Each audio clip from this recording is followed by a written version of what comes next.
Hello and welcome to the Rebecca Saunders Show, your place to discover how to build resilience, craft confidence, and have a huge impact on the world. Today's guest is the incredible Samantha Leith. In a world of constant change and disruption, it's really easy to feel disempowered and unengaged. As a keynote speaker, MC, workshop facilitator, and coach, Samantha is a woman on a mission, helping people to become truly extraordinary in their workplaces as leaders and in teams. Now, she does this by working with them to develop confidence and charisma. And that's what we're going to deep dive in today. After 40 years on stage, she started pretty young, I've been told. She can be described as the imaginary love child of Bette Midler and Tony Robbins.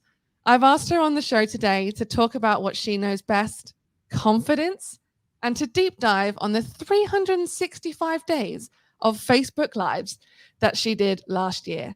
Welcome to the show, Sam. Let's get the show started.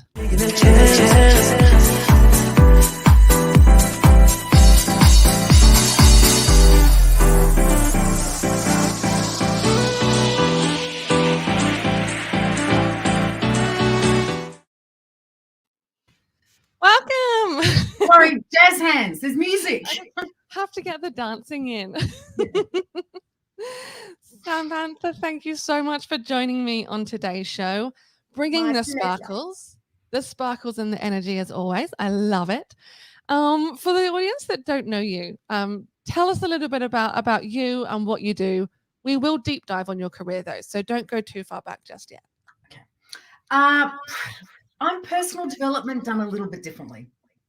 Bottom line, I speak and I coach, but I'm trying to bring personal development to people with song and things like that, where they wouldn't necessarily have known anything about it because they may not pick up a book and read it.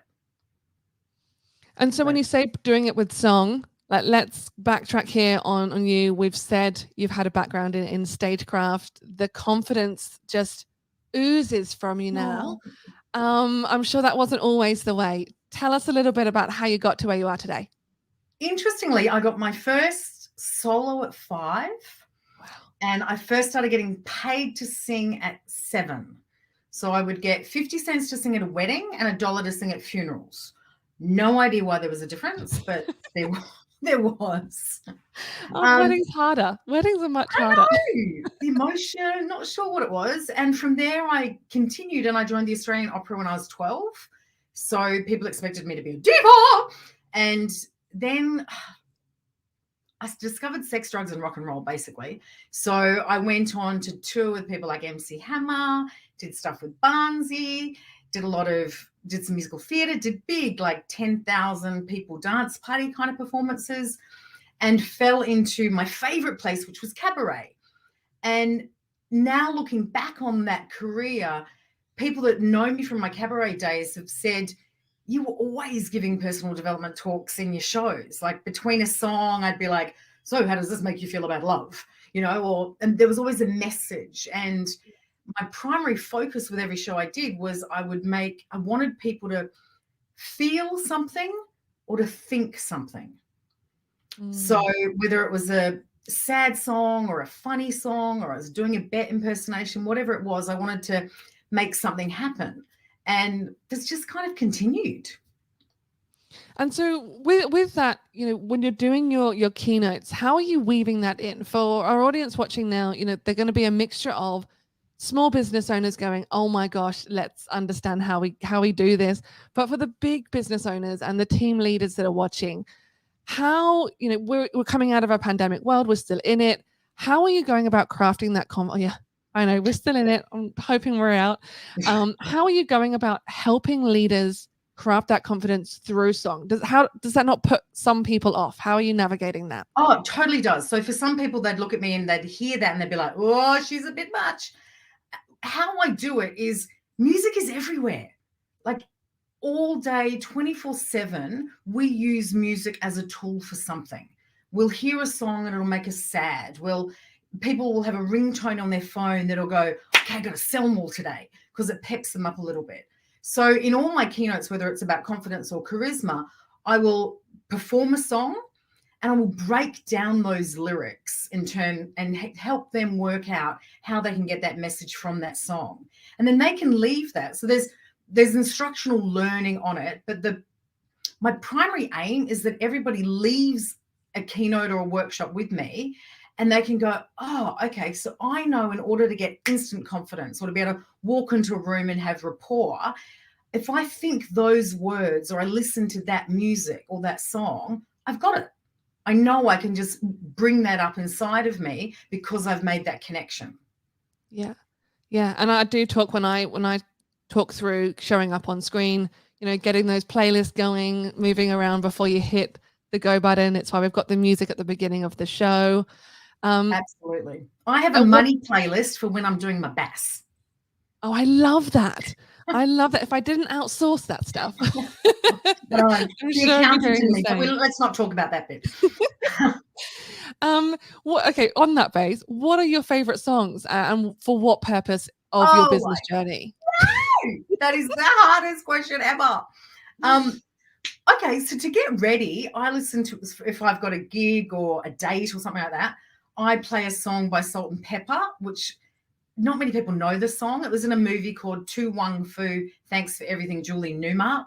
Well, it was the longest movie title. Okay. And the song's called Body Beautiful. And it's I'm the Body Beautiful. And it just like peps me up. And I'm like, yeah, I'm going. When I run, I listen to Eminem. Wow. Okay. Yeah, like there's so many different songs. I have a song for every occasion. Yeah. In fact, I should probably make Sam's occasion playlist. Have you got a playlist on Spotify that people can come and check out? Have you started that yet?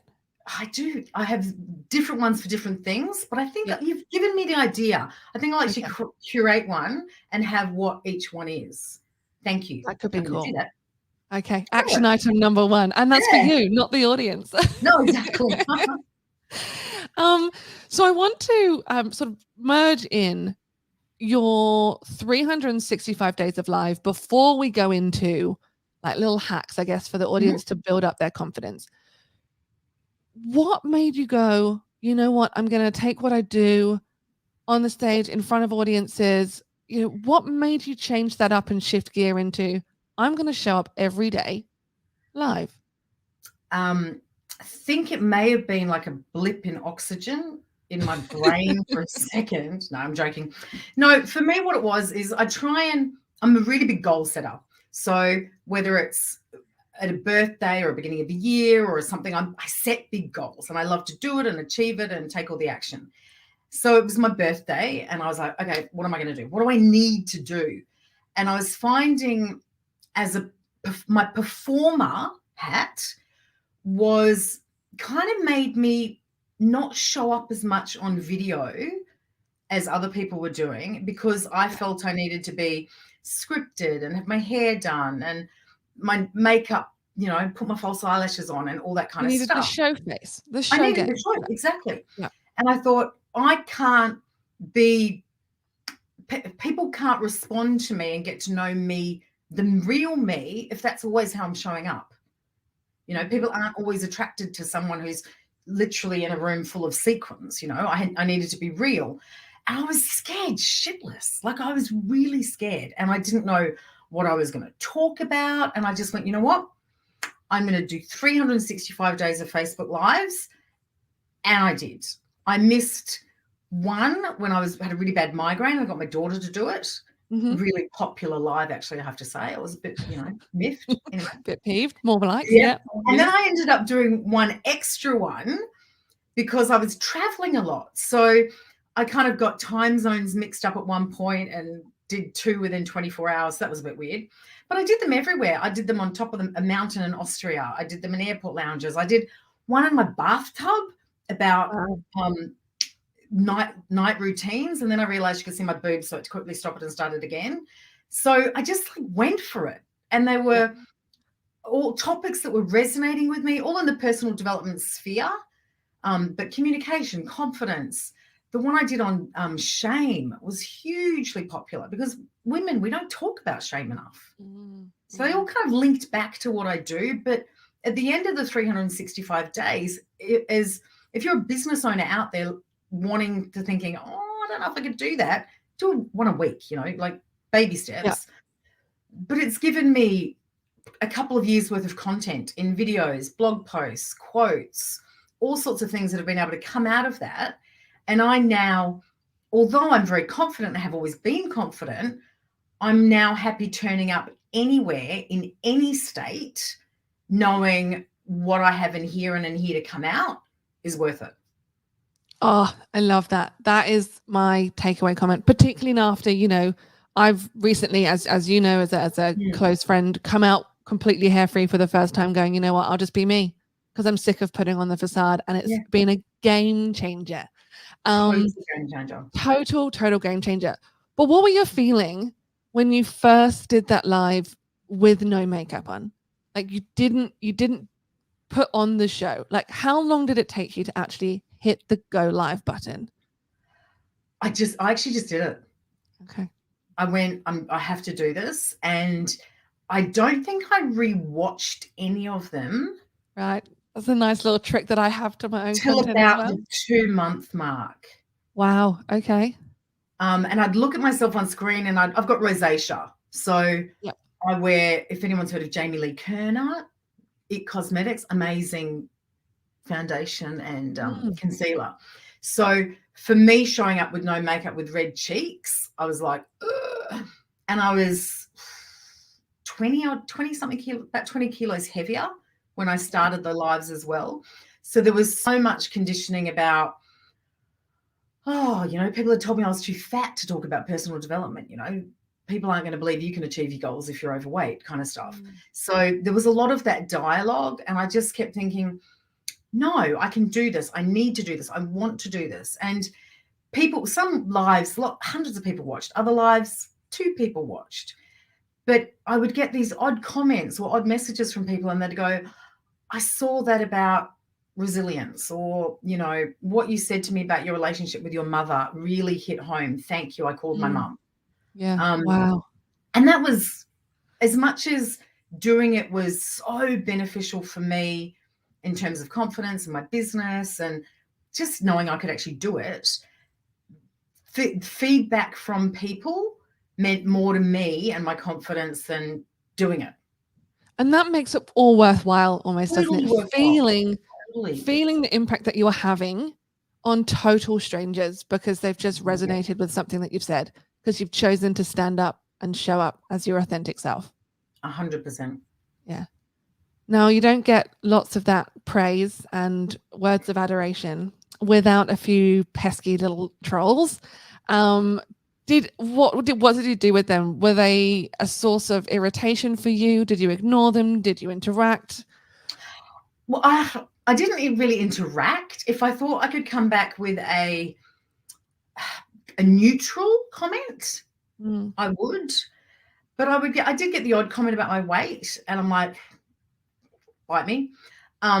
Didn't interact with those kind of comments. A couple of people, one of the things in this space, like if you're in the thought leader, personal development, speaking kind of space, there is so much content out there. Okay. So a lot of the things that I will say or talk about, someone else might have talked about. Someone else might have done a study on something. So I might be saying something, and I will always, if I believe it's, Brooke Castillo said this and I think it's really great, you should hear it, I will do that. But if it's just something I've picked up somewhere, I might not necessarily say I heard this from so-and-so, because it's a theme that's out everywhere.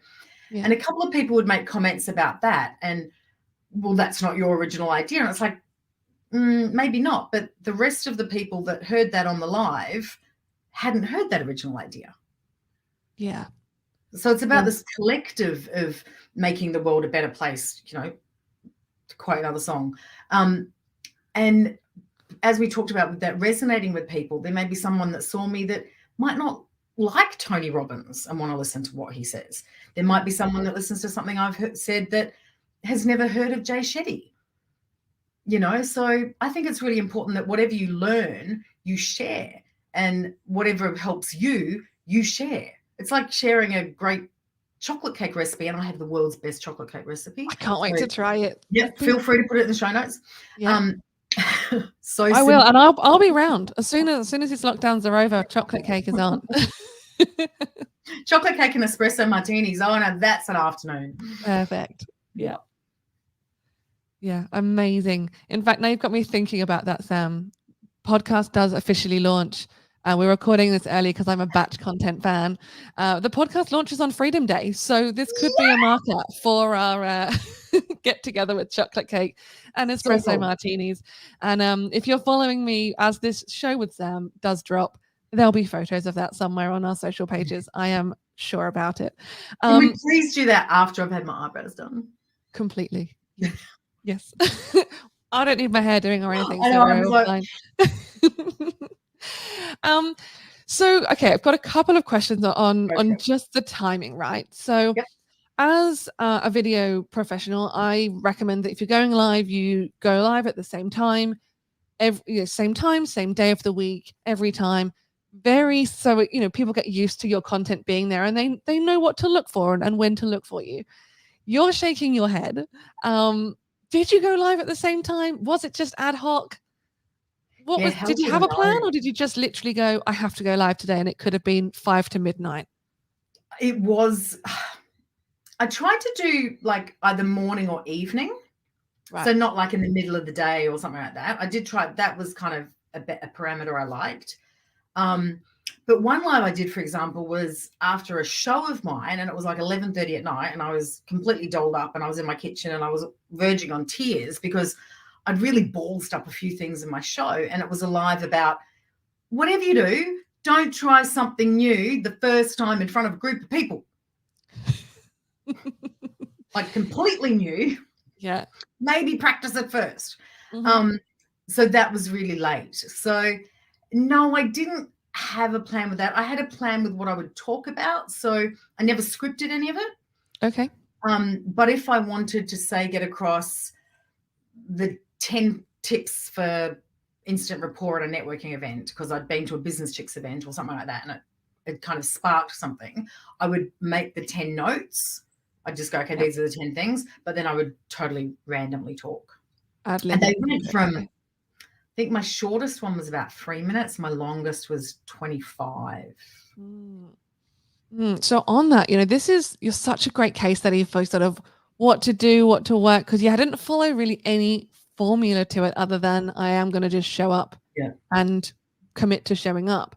When you were talking for those lengths of times, did you find that it just flowed? The conversation and the message just flowed, or did you find occasionally that you felt like you waffled a bit?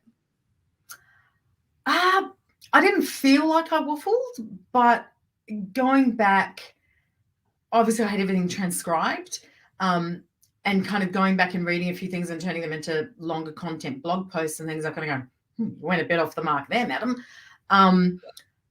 But I didn't second guess myself in it. And for someone who possibly didn't know me, I wouldn't have looked like I was waffling. Great. Yeah. Because when you're, and this, I think this is really, really important for people. If you're wanting to go live in that, whether it's a podcast or a live video, whatever it is, in an unscripted way, just only talk about the stuff you know about. Yes. Like, because, and you realize part of your confidence stack is your capabilities, and your capabilities come from the things that you know, the skills that you have, that kind of thing. So if I'd all of a sudden one night thought, oh, I'm going to give everybody the 10 tips on great studio video content,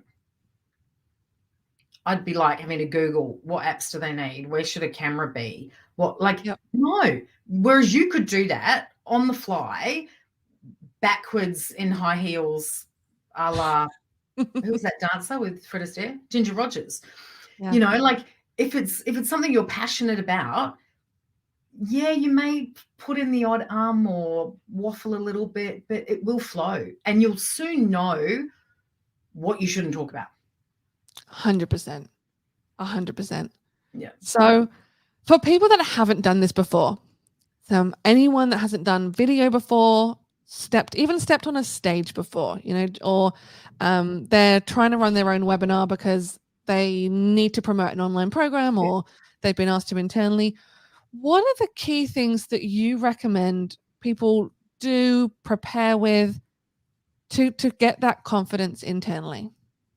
Okay, so there's a gazillion tips, and you can Google me and have a look at them. Primarily, if you're showing up in a physical realm like this, your pose, your physicality is probably the most important. And you can do that. There's a great book by Amy Cuddy called Presence. She talks a lot about the power pose. Tony Robbins talks about your physiology a lot and changing state. It's like there's a reason they talk about it. It is vital. So for me, that's if I'm not in high heels, and I'm going to tell you a secret, I've got Ugg boots on. I still need to stand. Like this, I wouldn't have this energy if I was sitting down. Yep. Because my diaphragms would be crushed, and getting that oxygenation into your chest and into your stomach area is really important for that physiology. Yep.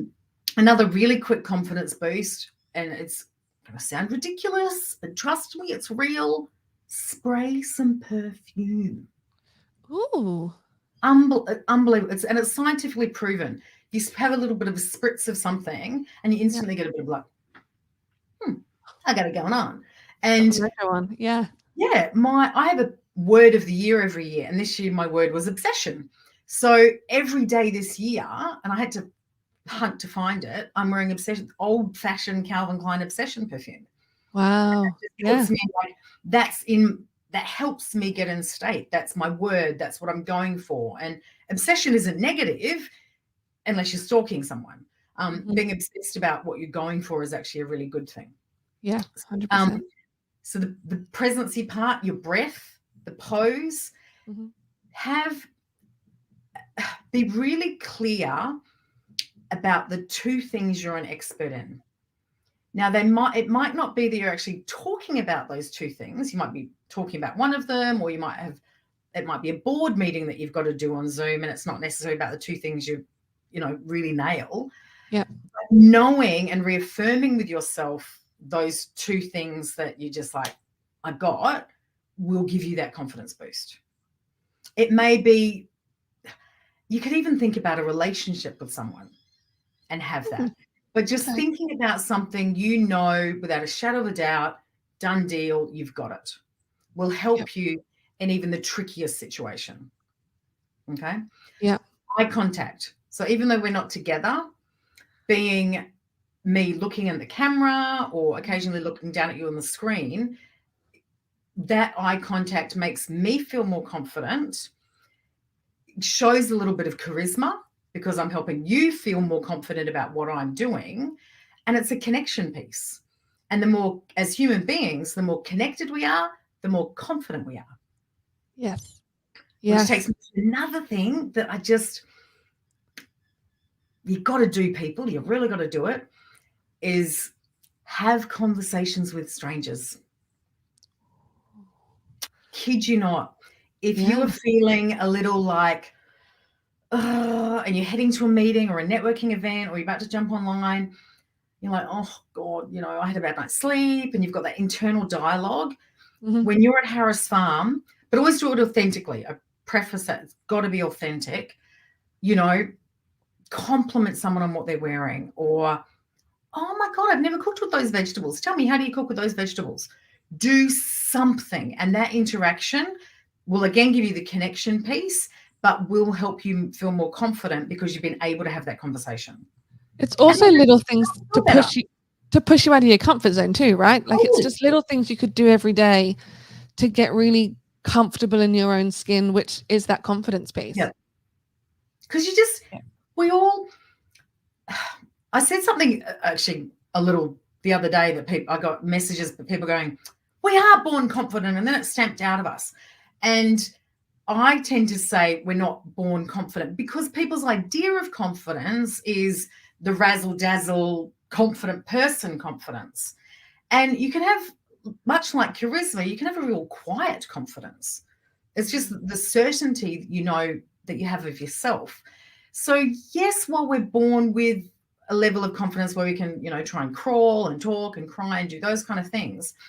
The confidence of people really believe in their skills, their attributes, how they show up in the world, all those things, their self-worth, their self-love, their self-efficacy, all those things that I have in the confidence stack. We learn those. They're all skills. Yeah. So I could take someone who felt they had no confidence at all and build on those skills and have them coming out going, oh yeah, I'm confident. But we can all learn them, and they are just skills. It's no different to learning how to work an Excel spreadsheet, only a lot more fun. A lot more fun. And it's all practice, right? It's totally. Practice and putting it into motion and just putting yourself out there to make it happen. Yeah. So Sam, where can people find this information? Like you talked about the 7 confidence stack elements. Yep. Is that something that they can come and learn with you? Is that something that's an online thing? How do people learn more? Well, you can find me everywhere on the interwebs with my name, apart from Pinterest, because someone took my name. Darn it. If anyone knows anyone that works at Pinterest, let me know. I have a 7-day confidence challenge, actually, which, given what we're talking about, I think is the best thing for people to do. So they could go to www.samanthaleith.com/confidence challenge. And wonderful. That's 7 days. You get a little video every morning, and it just gives you one quick thing to work on that day to help you feel more confident. Amazing. And given that, we're at that Freedom Day point of getting back out there, socializing, meeting new people, what better time to skill up on your confidence? Because people will have lost some of these skills.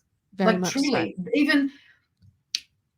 Even this is a silly one, but when you go into a shop and a sales assistant is getting all sales in, they're like, you should wear this, it's really good. And you're like, oh, I don't really like that, but I don't know how to tell them.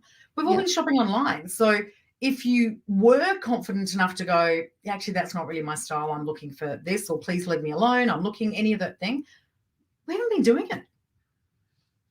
We haven't even been in the grocery shops, either. Yeah. No. So going back to my meet someone at Harris Farm and compliment them later. Yeah. Amazing. Sam, thank you so much. I've got so much out of this, and I've been working on confidence in front of the camera for a long time. So listeners, watchers, viewers, if you do anything today, I would definitely jump on Sam's 7-day confidence course. Like there's nothing quite like jumping into a new year. It's almost Christmas, new year with more confidence than ever before, ready to show up and have an impact on the world. So Sam, you've told people where to find you at Samantha Leith on most social channels and samanthaleith.com. Everything we've talked about will be in the show notes. If you would like any sort of questions answered, please drop that in the comments below and we'll jump onto that. Thank you so much. It's been amazing. There's been some wonderful golden nuggets to take away, some real actionable insights. Sam, thank you. Listeners, watchers, thank you very much. If you've got any questions and want to know more about what I do, check out RebeccaSaunders.com, and I will see you next time on the Rebecca Saunders Show. And thank you. Thank you.